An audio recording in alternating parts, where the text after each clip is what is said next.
Yeah, so hello everyone. I'm Opemipo here, and today I'll be having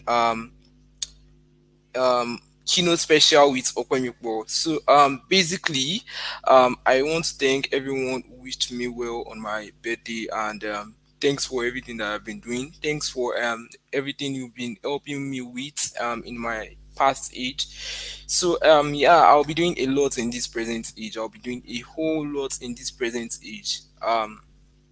I'll be leaving some developer advocating programs. I'll be doing a lot in the developer or tech ecosystem.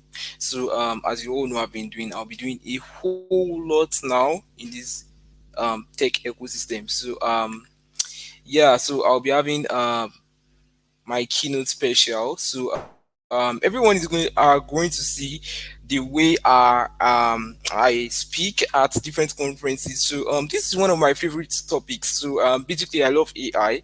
So I'll be talking about AI today. AI for everyone. I'll be talking about it today. So yeah. So this is AI for everyone, and basically, what I'll be doing here is introducing AI. I'll be telling you the brief, like introduction to myself, about myself. I'll be talking to you all about the brief history of artificial intelligence. As you all know, it's AI, and the philosophy of AI, how it can help the future. The philosophy, that's the fundamentals of AI and all that. So the technologies that can work with AI, I'll be talking about most technologies like Azure or IBM Watson. So I'll be talking about the future of AI, not the future of JavaScript. I'm very sorry about that. I'll be talking about the future of AI. The future of AI is very, like everyone knows about the future of AI. So basically, this is when I was a 14-year-old. I had this slide. So basically, I'm Opemipo, as you all know, on my YouTube channel. I'm a 14-year-old developer, a developer advocate for Agility CMS, an IBM champion for developers. In 2020, I was a member of the Cloudinary Media Developer Experts community. I'm a keynote speaker, ambassador of Ashnode. Um, like product owned ambassador also. um I have a lot of things I'm doing in the tech ecosystem, and yeah, as you all know, I'm mainly a developer advocate, so I work on different things about writing technical articles, sharing different open sourcing. I just got into open source this month, so I'm basically doing a lot in the open source community. So yeah, this is a quote. I think it's made by the father of AI. So I've forgotten his name, but this is a popular quote that's made by him, the father of AI. So, the science and engineering of making intelligent machines, especially computer programs, is what is called artificial intelligence. It's the science of engineering, making intelligent machines. As you all know, these machines we talk about, like when we talk about artificial intelligence, mainly what comes to our mind is robots, and that's not the basic thing. That's not the basic thing of artificial intelligence, but people think it's robots mostly. So artificial intelligence is not just robots. I think it's a very, very, very, very, very wide field. It's a very wide field. um it's chatbots. There are a lot of things, handwriting recognition and all that.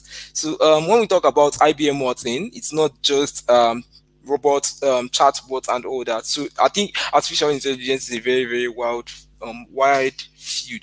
So yeah, basically I've given you a quote here, and yeah, from this quote you can actually tell what artificial intelligence really is. It's the science of making that's what the father of AI actually explained. It's the science of making intelligence machines, especially intelligence computer programs. I think from these intelligence computer programs you can actually bring a word from it, which is like maybe a chatbot or so. So when we talk about intelligence computer programs, for example, I created this chatbot in 2017 or 2018 in Visual Basic. So creating this, I used artificial intelligence X, um Visual Basic. So I think it's Azure I used also. So I integrated it with some artificial intelligence technologies, Visual Basic X, some artificial intelligence communities. Sorry, technologies. So that's the basic thing about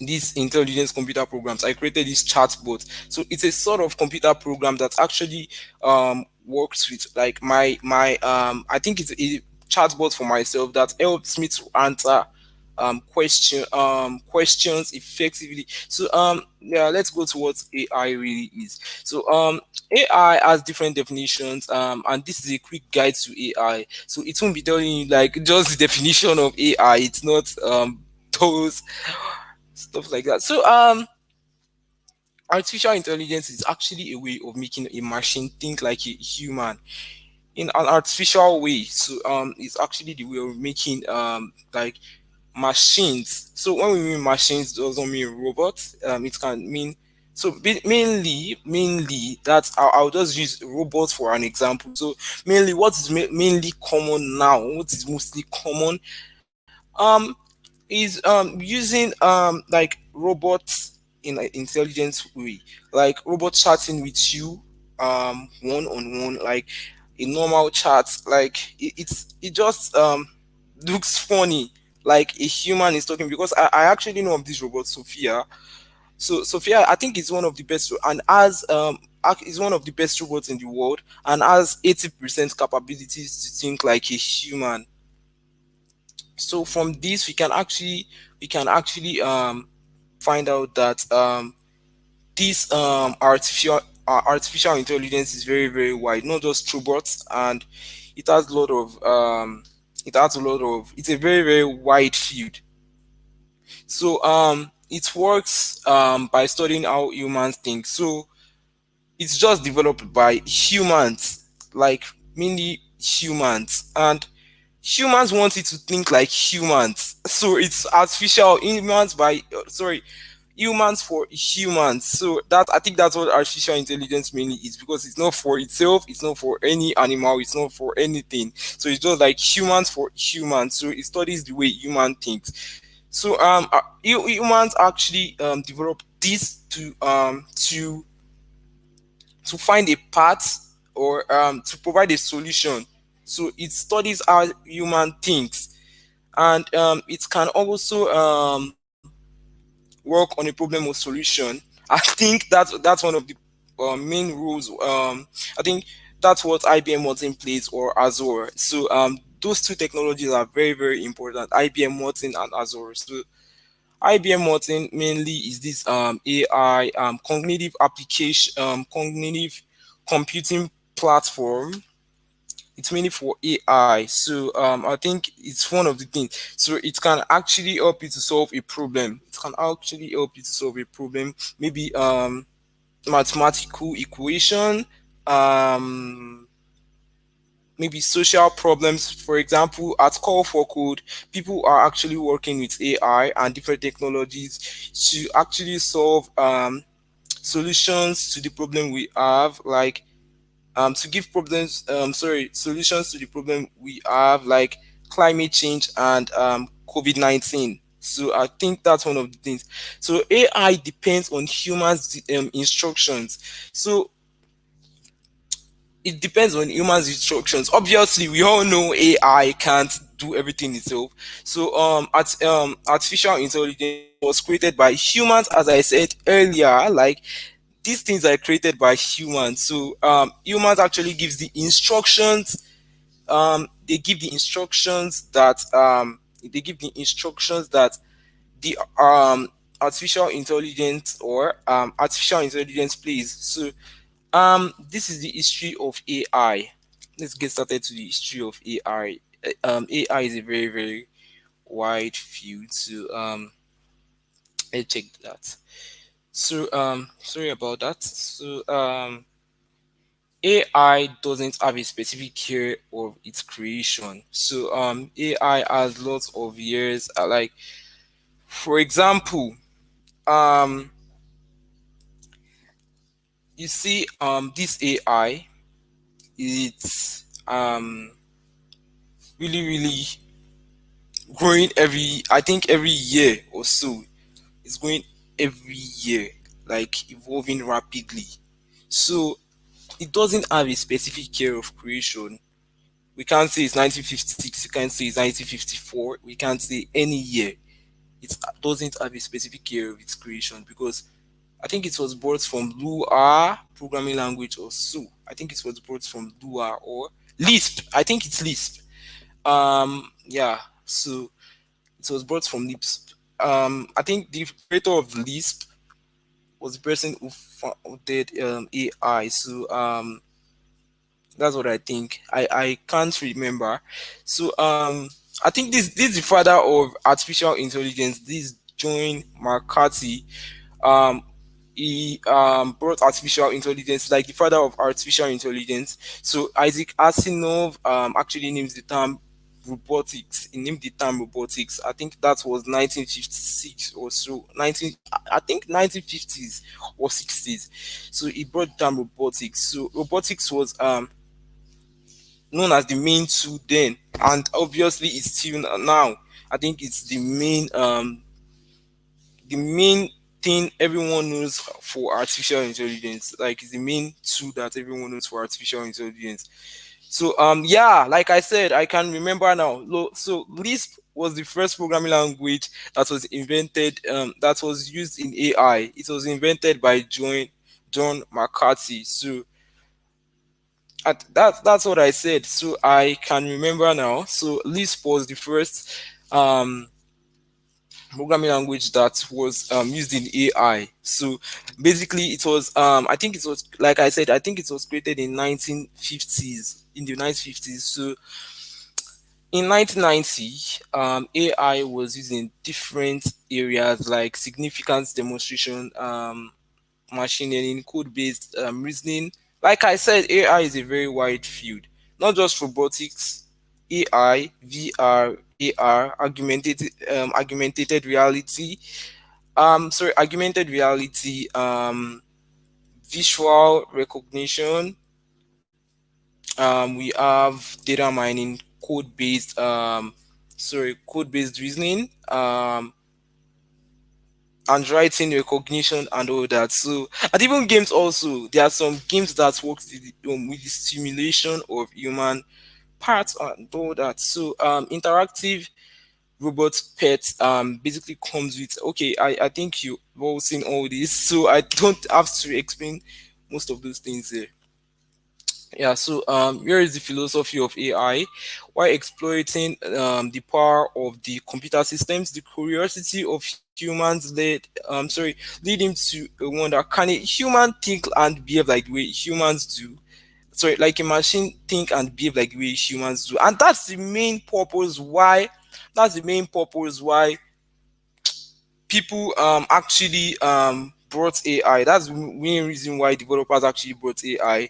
It's the main the main reason is people actually want it to think and behave like the way humans do. They want it to think and behave like the way humans do for it to provide a solution to different problems.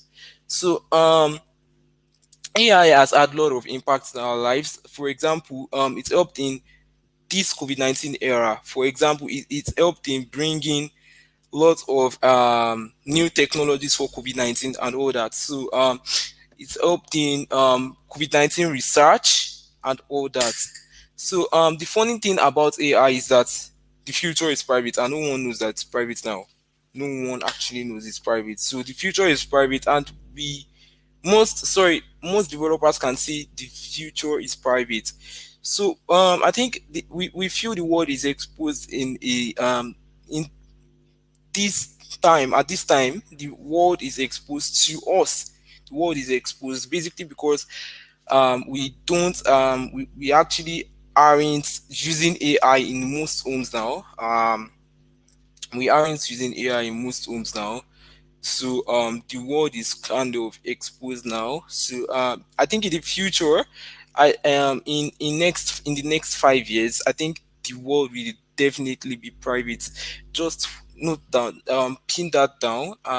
The world will definitely be private because I can actually see the way I went into IBM Watson this year, and actually most things went private for me because I didn't actually. I'm not this person who used to reply most messages by myself. So the chatbot has actually come to answer a lot of things for me using IBM Watson. So the world is definitely private, not like the way it has always been. World as I think it's private for most or some people now. So um these are the different things that AI can be used to create. We have expert systems, we have gaming, NLP, natural language processing. We have NLQA, natural language process. Natural NQLA, natural. I think that's a natural question and answering system. And we have vision systems, we have handwriting recognition systems, we have intelligence robots, chatbots, like I said, with IBM Martin or Azure. So there are a lot of ways we can actually use all these things. And writing recognition is mostly used by people who want to sign or make some important information or sign documents and all that. You want to you want these machines to actually recognize your handwriting. Some people use it as passwords and all that. So we have intelligence robots, chatbots, we have vision systems, we have it can be in gaming, like I said, with the stimulation of human body, or yeah, we have expert systems also. So AI is said to be the most used technology in the world right now. It's basically used in homes, industries, schools, offices, and I would say hospitals and all that. So it's mainly applicable in all places now, even marketplaces. Yeah, some marketplaces actually use AI. So it's one of the most used technology, especially. I'm sorry about the typographical error you can find it. The typographical errors you can find it. I made them in June 2020, and I was rushing to do this thing. So I've not presented this before, so I just want to actually bring it. So I've not it's not been proofread by anyone. So it's the most used technology by Python developers especially, and even JavaScript developers, Lisp developers also. JavaScript, I think JavaScript, with JavaScript using AI is very very easy. It's more fast, secure, accessible, and I think that's it. Then mainly used in Python. I think Python is the main programming language when it comes to when you come to think of technologies like TensorFlow and likes. So it's the same field with AI, machine learning, and deep learning. They are all in the same category. They fall into the same category. So it's mainly used by over 80 800,000 developers. As of 2018, it was mainly used by over 800,000 developers. And today, I'm very very sure it will be more than 1 million developer users. Sorry about that. It's users. So I think that's it. The future of AI. So I think we're in our final step now. Like I said, the future is really, really, really private. So we can actually see a lot of people using AI now. A lot of companies using AI. A lot of the top tech companies in the world we know today. We know Microsoft. We know IBM. We know Facebook. We know Facebook, we know Amazon, we know lots of them. We know Tesla. Yeah, I think Tesla is one of the most, because of its self-driving car. It's one of the most used. It's one of the main companies using AI. Like I said, people will definitely be lazy in the future, and yeah, people have this interesting misconception to me that AI is going to replace what humans do, and which is not true.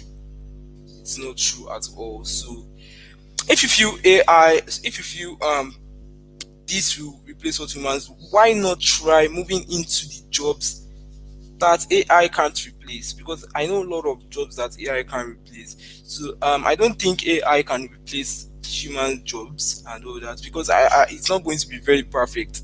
Obviously, it's not going to be very perfect. If you can say AI is going to replace most jobs and all that, it's not going to be very perfect.